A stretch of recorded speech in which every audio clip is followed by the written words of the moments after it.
Merhaba arkadaşlar, kanalıma hoş geldiniz. Bugün sizlere bu tatlı zara süveter yapımını anlatacağım. Pirinç ve tekli lastik teknikleriyle ördüm. Örmesi çok basit ve çok keyifli idi. 2 yumak Alize Süperlana Maxi kahverengi ip kullandım. 7 numara şiş kullandım. Şöyle kordon çalışması yaptım. 0-2 yaş uygundur, bilginiz olsun. Uzunluk ölçülerini vereyim.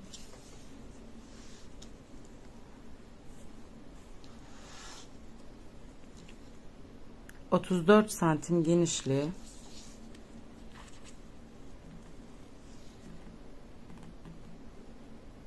35 santim uzunluğu. Videoma geçmeden önce kanalıma abone olmayı ve bildirimlerinizi açmayı unutmayın lütfen. Videomuza başlayalım.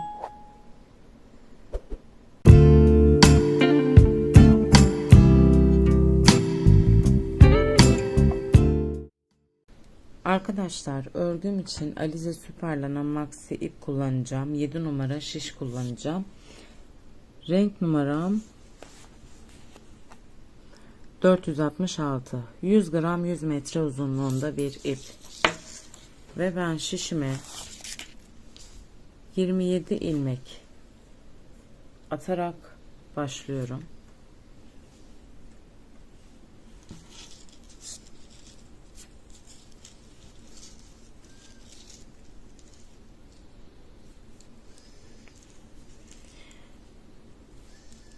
Bir, iki, üç, dört, beş. Bu şekilde 27 ilmeğimi şişime atayım, geliyorum. 27 ilmeğimi şişime attım arkadaşlar. Şöyle bir sabitleme çalışması hemen. Bir düğüm atayım. Evet, düğümümü attım. Örgüme başlarken belirttim. Şu başlama ipim sağ taraftaysa örgümün arka yüzündeyim. Sol taraftaysa örgümün ön yüzündeyim. İlk ilmeğimi örmeden alıyorum. İkinci ilmeğim ters örgü. Üçüncü ilmeğim düz örgü. Dördüncü ilmeğim ters örgü. Bu şekilde sıra sonuna kadar bir düz bir ters örüyorum. Sıra sonuna kadar örgümü ördüm. Son ilmeğim düz örgü. Örgümün birinci sırasını bu şekilde bitirmiş oldum arkadaşlar. Şimdi ikinci sıra. İlk ilmeğimi örmeden alıyorum. Bakayım, ikinci ilmeğim düz örgü. Bu yüzden ipi kendime doğru çevirdim. Düz olan ilmeğimi ters örgü olarak örüyorum. Bir önceki sırada bakın ters örgü görüyorsunuz. O şekilde örmüşüm. Düz örgü olarak örüyorum. Tersin üzerine düz, düzün üzerine ters olacak şekilde örgümü sıra sonuna kadar örüyorum. Aslında model bu şekilde ilerliyor. Yani bir önceki sırada örgünüz tersse siz düz olarak örüyorsunuz. Düz ise ters olarak örüyorsunuz. Yani bütün sıra boyunca ben bu çalışmayı yapacağım. O yüzden tekrar böyle 3. sıraydı, 4. sıraydı diye göstermeme gerek olmadığını düşünüyorum. Ben yeteri uzunluğa gelene kadar örgümü öreyim. Size hem sıra bilgisi hem de ölçüsünü vereyim. Arkadaşlar, ön yüzü ördüm, bitirdim. Toplam 51 sıra ördüm. Bakın şu alt kısımdaki ters ilmekler var ya, birinci sıranın bakın başlama yerinin hemen üstündeki ters ilmek. Bundan başlıyoruz. Bu birinci ters ilmeğim. Diğer sırada düz ördüm biliyorsunuz, o ikinci. Buradaki ters ilmeğim üçüncü. Bu yüzden ikişer ikişer sayarak devam ediyoruz. 3, 5, 7, 9, 11, 13, 15, 17, 19, 21, 23, 25, 27, 29, 31, 33, 35, 37, 39, 41, 43, 45, 47, 49, 51. Şöyle ölçü de vereyim. Şöyle.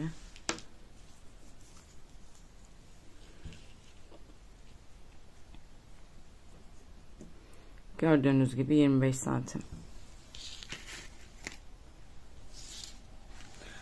Hatta genişlik ölçüsünü de vereyim. Size bir şey anlatacağım. Hem benim de aklımda bulunsun. Bu videoda da kaydolmuş olsun. Bakın bu şekilde genişliği ölçtüm ya. Görüyorsunuz 22,5-23 santim civarı. Bu Zara süveterleri örerken genişliğiniz kaç santim ise şu ön kısımda onun 3 santim fazlası olması gerekiyor. Bilginiz olsun. Şimdi şöyle örgümü çevireceğim. Örgümün bir saniye.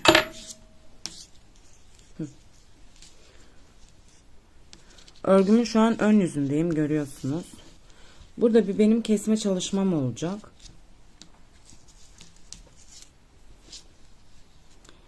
İlmeklerimi tekrar sayayım. 2, 4, 6, 8, 10, 12, 14, 16, 18, 20, 22, 24, 26, 27 ilmeğim var. Şöyle ipimi alayım.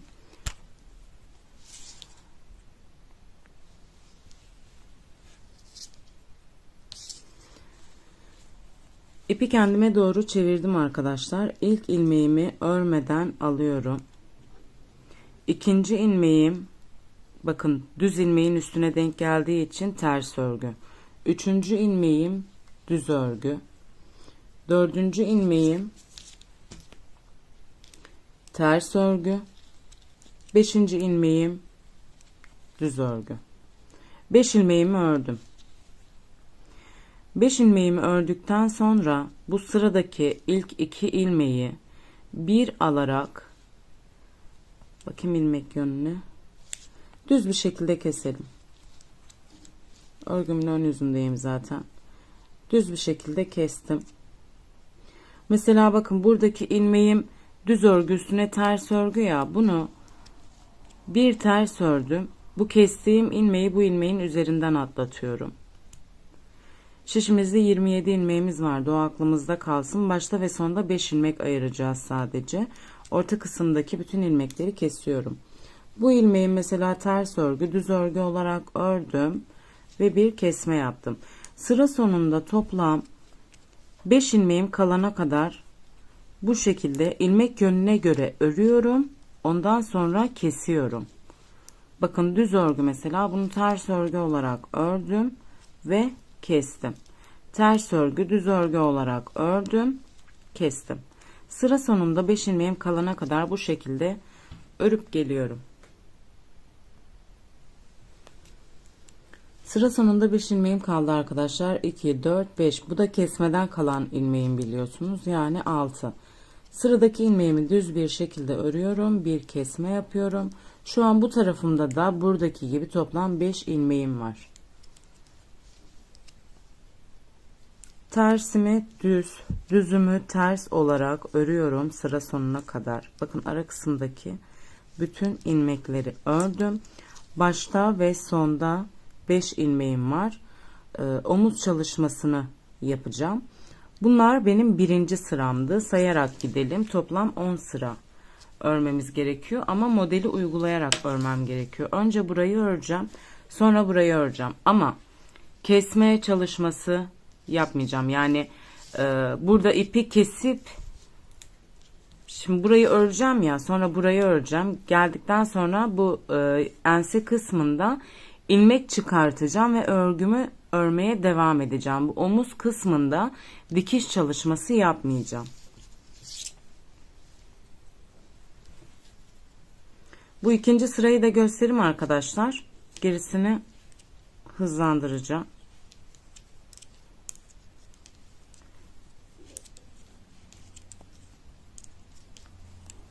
Evet, ikinci sırayı da ördüm. Örgümün ön yüzünü çeviriyorum. Bir kenarda çalışıyorum. 3, 4, 5, 6, 7, 8, 9, 10 diye gideceğim. 10 sıraya tamamlayacağım.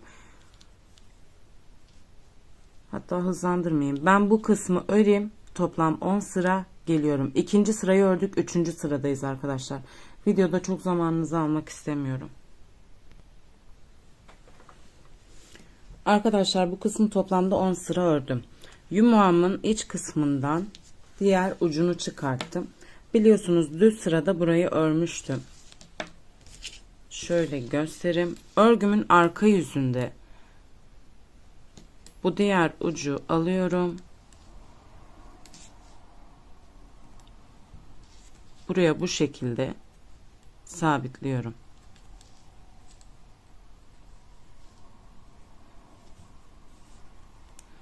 Bunu bu şekilde takıyorum. Şimdi burada bir ilmek arttı ya. Bu yüzden bir kesme işlemi yapılacak.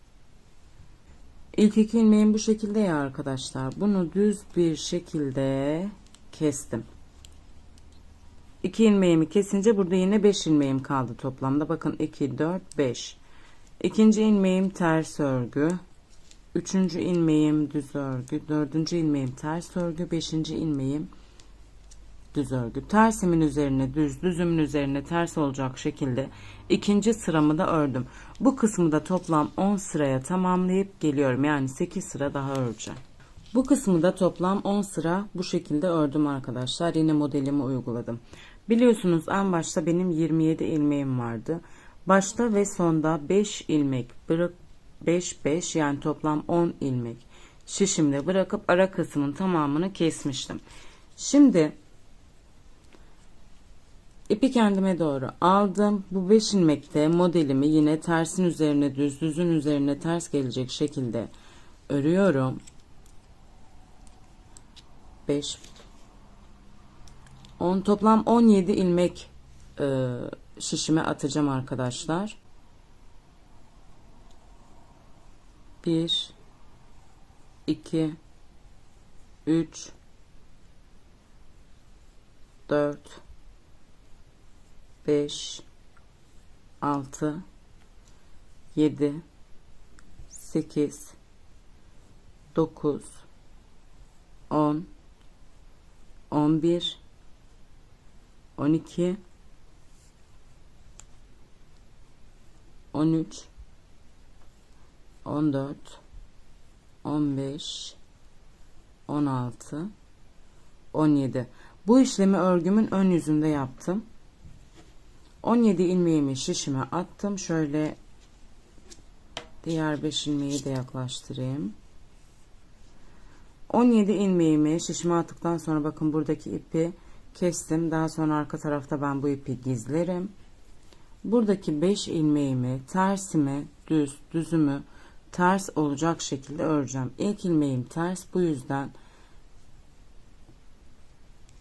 şöyle bir düz örgü öreyim. Şu ipimi çekeyim.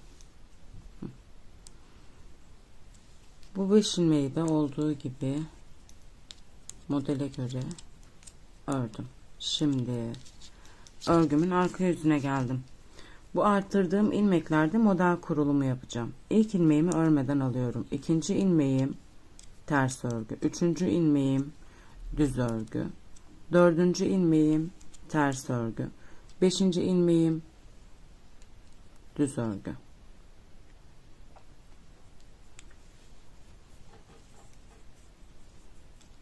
Şöyle. En son düz örgü örmüştüm ya arkadaşlar. İpi kendime doğru çeviriyorum. Hemen bir ters örüyorum. İpi dışa doğru aldım. Bir düz.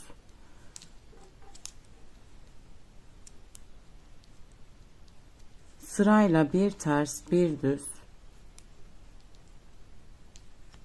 örgümü örüyorum. Ama model sıralamasını bozmuyorum.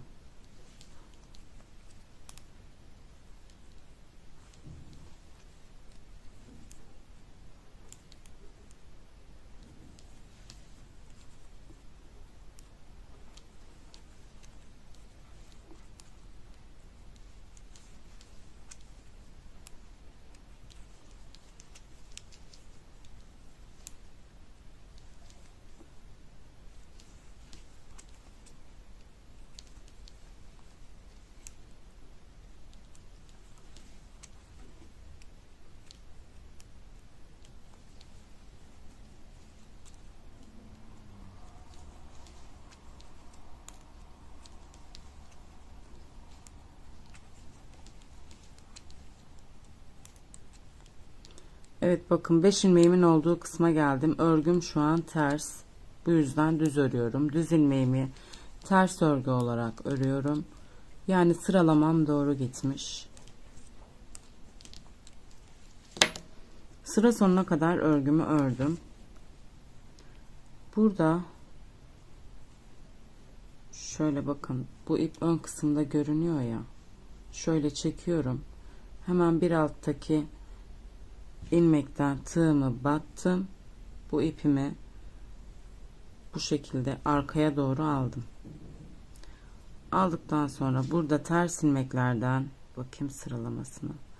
Bir tanesine bu şekilde bir sabitleme yaptım. Buradaki artık ipleri nasıl gezeceğini de bu şekilde göstermiş oluyorum. Bu ters ilmeklerden şöyle yukarı doğru çık. Örgünün arka yüzünde. Bu ipimi alıyorum ve böyle geziyorum.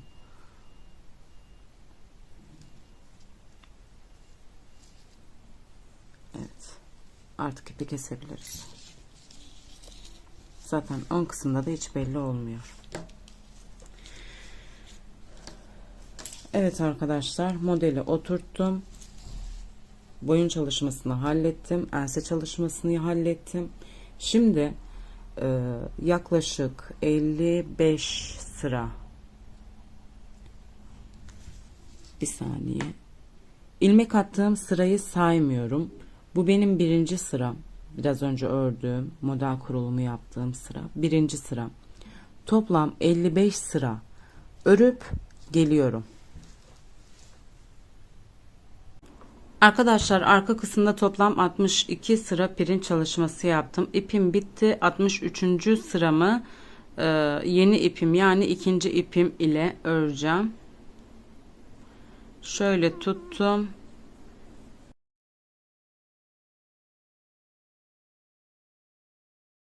İlk ilmeğimi düz olarak ördüm. İkinci ilmeğim ters örgü. Şimdi tersimi düz, düzümü ters olarak sadece bir sıra, yani bu sırayı sonuna kadar örüyorum.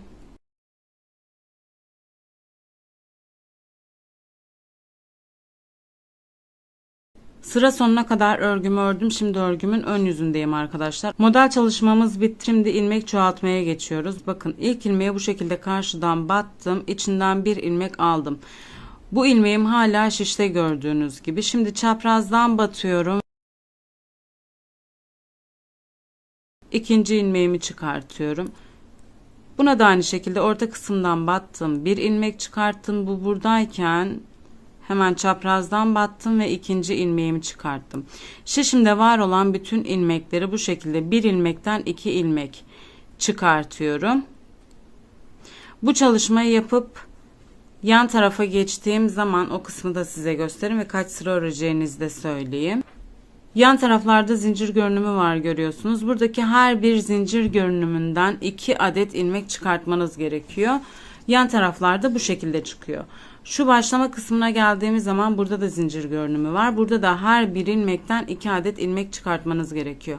İlmek çıkartma işlemini tamamlayıp şu en baş noktaya geldiğiniz zaman burada tekli lastik çalışmasına başlıyorsunuz. Bir düz bir ters olarak şişimizde var olan bütün ilmekleri tekli lastik olarak örüyoruz. Toplam 6 sıra tekli lastik çalışması yapıyoruz. Bu 6 sıranın içinde model kurulumu da dahil. 6 sıramı ördükten sonra ilmek kesme işlemini size göstereceğim. O yüzden ben bütün ilmeklerimi çıkartayım. Tekli lastik çalışmamı 6 sıra yapayım. Gelim. Bu söylediğim teknikleri zaten hepiniz biliyorsunuz. O yüzden çok zaman kaybetmek istemiyorum videoyu uzatarak. Dediğim gibi 6 sıramızı örelim gelelim. Ben örüp geliyorum. Evet arkadaşlar, ben 6 sıra tekli lastik çalışmamı yaptım. Şu arkadaki ince uçlu şişi geçici bir süreliğine takmak için kullanmıştım sadece. Çünkü aynı anda birkaç model örebiliyorum. Bu yüzden de tek bir şiş değiştirmem gerekiyor. 6 sıra ördüğümü nasıl anlayabiliriz? Önce onu göstereyim. Şöyle örgümün yan tarafından Bakın sayıyorum. 1, 2, 3, 4, 5, 6. Sırayı ördüm. Bakın son ilmeğim burada. Ters örgü. Bunu da ters örgü olarak örüyorum. Tutacağımın olduğu noktaya geldim. Tutacağımı çıkartıyorum. Şimdi ilk ilmeğim düz, bunu düz örüyorum. İkinci ilmeğim ters, bunu da ters örüyorum. İlk ilmeğimi ikinci ilmeğimin üzerinden geçiriyorum. Bu şekilde. Sıradaki ilmeğim düz, düz olarak örüyorum. Buradaki ilmeği buradaki ilmeğin üzerinden geçiriyorum. Yani düzümü düz, tersimi ters olarak örüyorum. Ama bir örüp bir kesiyorum. Şimdi daha net anlayacaksınız. Bakın yeri belli oldu, kesme yerim. Sıradaki ilmeğim ters. Bunu ters olarak ördüm. 2 tane ilmeğim var. Buradaki ilmeğimi bu öndeki ilmeğin üzerinden geçiriyorum. Sıradaki ilmeğim düz. Düz olarak örüyorum. Buradaki ilmeğimi buradaki ilmeğimin üzerinden geçiriyorum. Sıra sonuna kadar şişimde var olan bütün ilmeklerimi bu şekilde kesip geliyorum. Ben kesim işlemimi yaptım arkadaşlar. Son bir ilmeğim kaldı. Bu ilmeğim ters örgü. Bu yüzden bunu ters örgü olarak örüyorum. Ve yine aynı yöntemle kesiyorum. Bunu kestikten sonra ipimi bu şekilde çıkartıyorum. Elime tığımı aldım. Şöyle buradaki ilk zincir görünümünden tığımı batırdım. Buradan geçirdim. Burada ilmeğin çıktığı noktadan şöyle aşağıdan battım. İpimi aldım. İç kısımda ipimi önce sabitliyor, sonra gizliyorum. Bu şekilde sabitledim.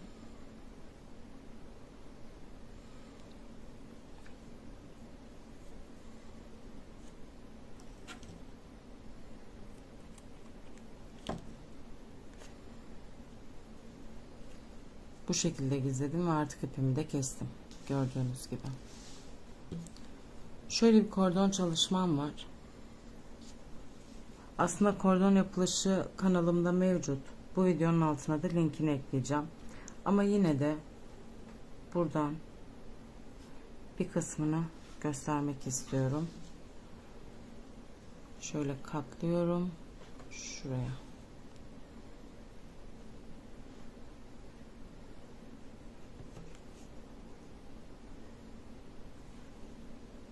Buradan bu şekilde ipimi aldım.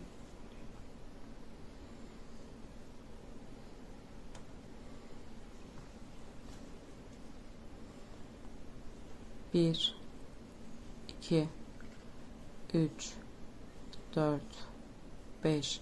Bu şekilde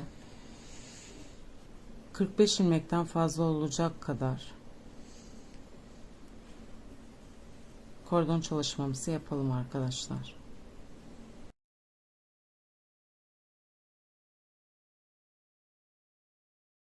Çalışmam bittikten sonra bir düğümleme çalışması yapıyorum. İpten gelen kısmı bu şekilde kesiyorum. Şurada bir zincir görünümüm var.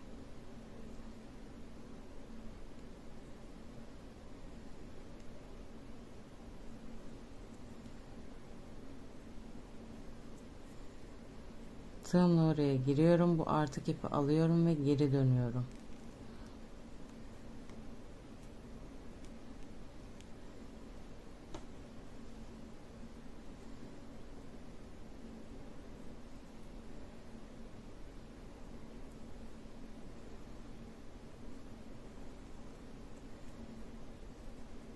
Evet.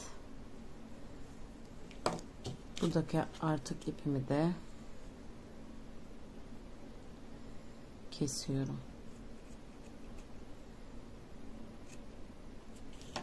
Ve çalışma bitti. Şöyle çekerseniz kayboluyor zaten. Gördüğünüz gibi.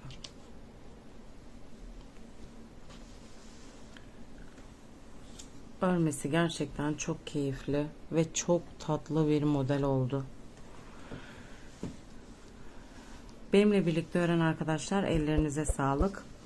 Anlatım şeklimi beğendiyseniz kanalıma abone olmayı, yorum yapmayı ve videomu beğenmeyi unutmayın lütfen. Yeni videolarda görüşmek üzere. Sevgiyle kalın. Hoşça kalın.